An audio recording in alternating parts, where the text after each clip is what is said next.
Assalamualaikum warahmatullahi wabarakatuh. Selamat siang Sobat Bipos dimanapun Anda berada.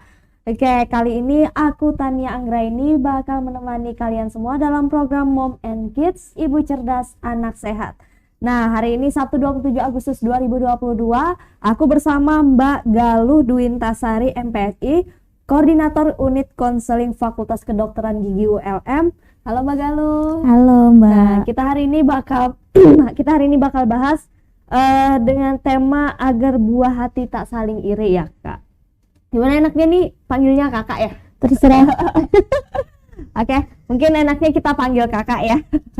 Oke Kak, mungkin antar saudara itu kayak iri-iri gitu wajar nggak sih? Gitu. Oke, wajar enggaknya ya sebenarnya kalau sesuai norma tidak wajar. Cuman pas itu terjadi. Ya, jadi misalkan si adik iri sama kakak ya. Iri itu bisa positif, bisa negatif. Positifnya adalah saya mau sehebat kakak. Negatifnya adalah kakak tidak boleh sehebat itu. Nah, jadi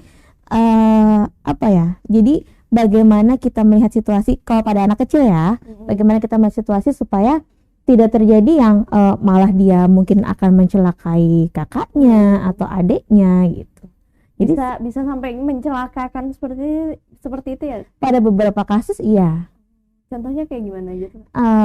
Misalkan ternyata adiknya atau kakaknya lebih lihai dalam memainkan sesuatu atau berolahraga gitu ya. Bisa jadi karena nggak suka, bisa jadi karena atensi orang tua kan full ke situ. Nah, jadi ada beberapa kasus yang barangnya disembunyikan sama adiknya atau dirusak gitu. Nah, itu bentuk kecil dari mencelakakan. Bahkan sifat iri tadi dari dini banget ya Kak, yang kita harus sebenarnya hal yang diwajarkan dari orang tua yang sebenarnya kita harus membenahi gitu ya. Kita harus aware. Oke. Iya, harus aware. Sebagai orang tua harus aware bahwa sebagai kakak ataupun adiknya salah satunya bisa terjadi iri, mereka akan iri gitu. Apalagi misalkan kakaknya berprestasi, kegiatannya banyak gitu ya, sedangkan stamina kakaknya mungkin lebih banyak daripada adik kan.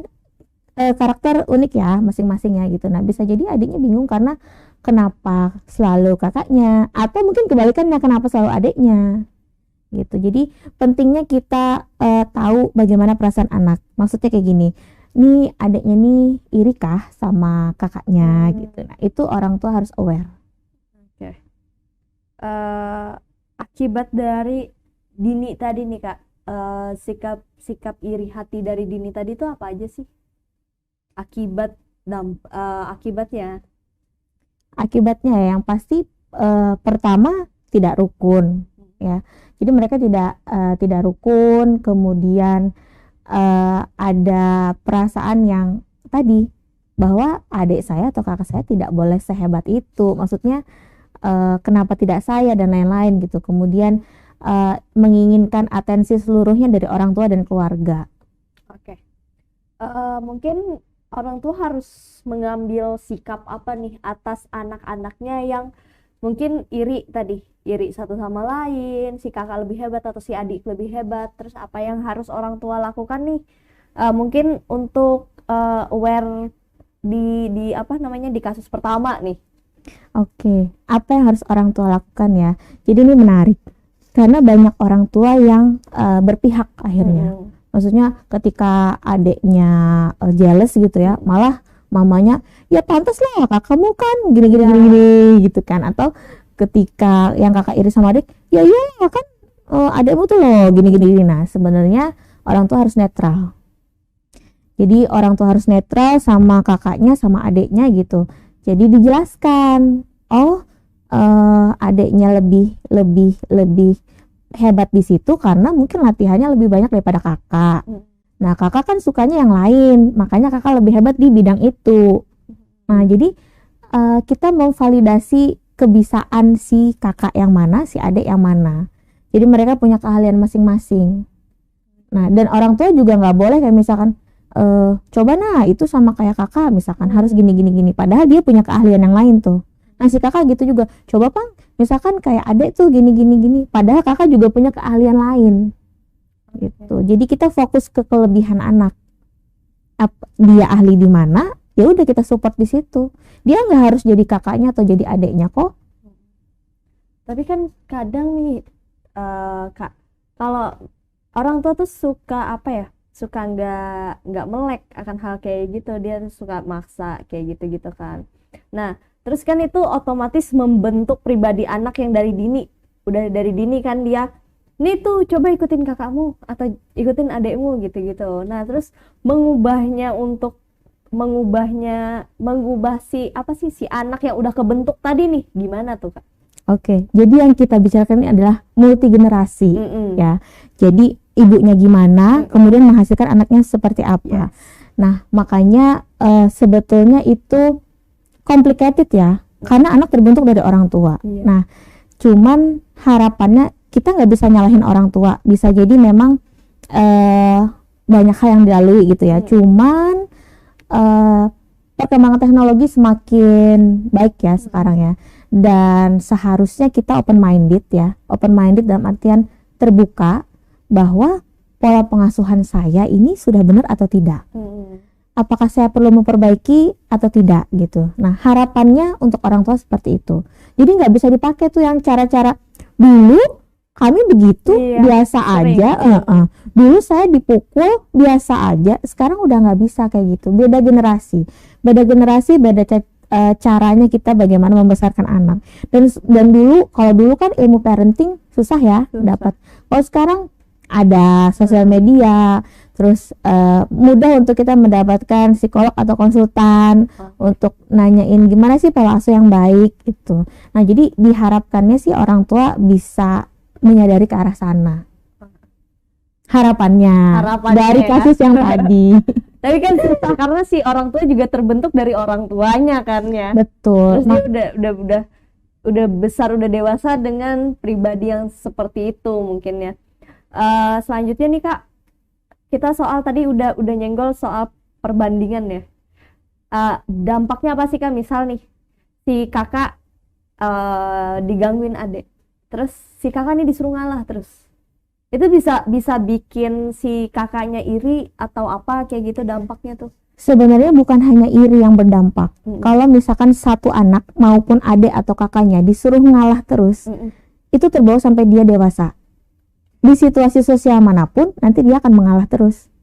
Nanti misalkan dia tadi kecil ya disuruh mengalah terus. Padahal yang salah memang si adik, tapi kakak yang disalahin.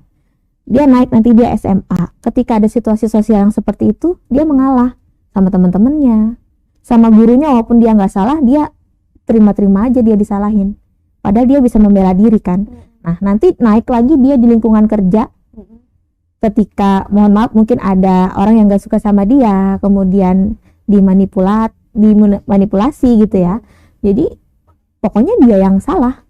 Nah iri itu terbawa sebenarnya ketika kita jadi kita menanamkan karakter.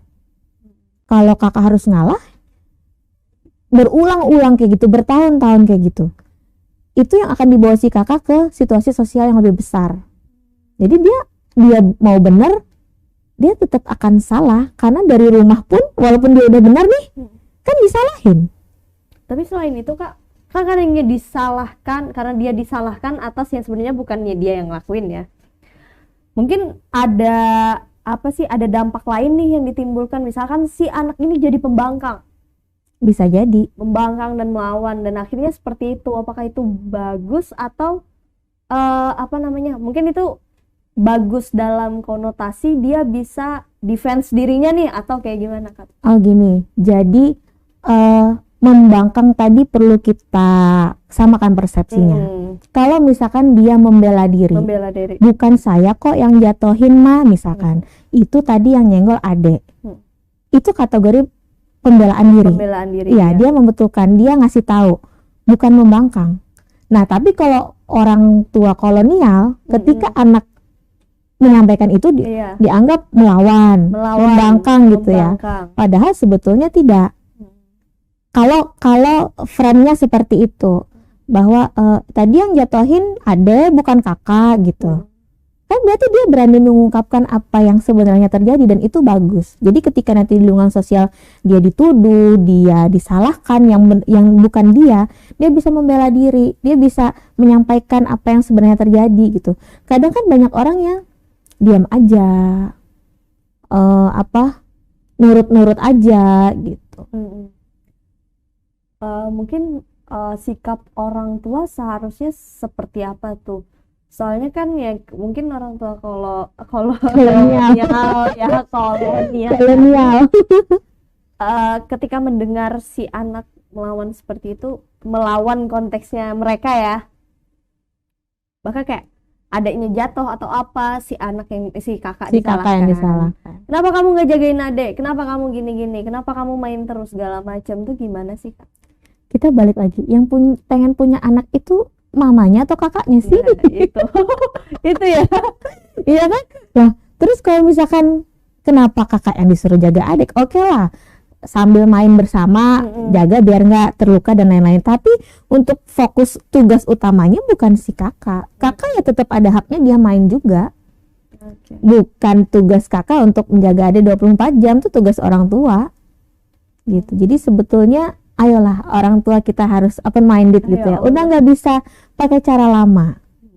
Jangan kolot. Iya. Jadi kayak dulu kami gini. Itu udah nggak bisa dipakai sekarang. Terus anak-anak kita juga kritis kan sekarang, bahwa mereka tanya kenapa saya dimarahin, apa. Terus kalau misalkan nggak boleh, kenapa nggak bolehnya? Memang kita membutuhkan banyak waktu untuk menjelaskan. Nggak boleh karena gini. Terus kamu 1 jam nih minta tolong mama jagain adek karena mama harus apa gitu, itu dijelasin.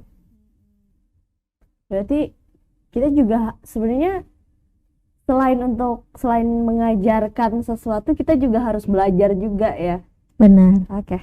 Mungkin bisa dijabarkan nih, Kak, apa aja penyebab dari anak-anak yang suka iri satu sama lain nih, antar saudara mungkin? Oke, penyebab anak yang suka iri ya. Jadi yang pertama adalah orang tua yang kurang menempatkan posisi. Jadi mereka harus netral. Orang tua harus netral. Anak itu posisi kakak ada benarnya, adik juga ada benarnya, walaupun sama-sama salah ya gitu. Cuman tidak bisa disamaratakan. Nah, kemudian treatmentnya juga berbeda-beda. Kalau misalkan hukumannya si kakak SD, yang adik baru kelas 3. Yang pasti kan kalau kita menerapkan yang sama kayak kelas SD, yang 3 tahun nggak paham maksudnya apa gitu. Berarti harus disesuaikan dengan umur tadi ya? Betul. Oke. Mungkin nih pembahasan kita bakal kita lanjutin saat abis jeda komersial berikut. Tetap stay tune Sobat Banjarmasin Pos di 3 platform kita.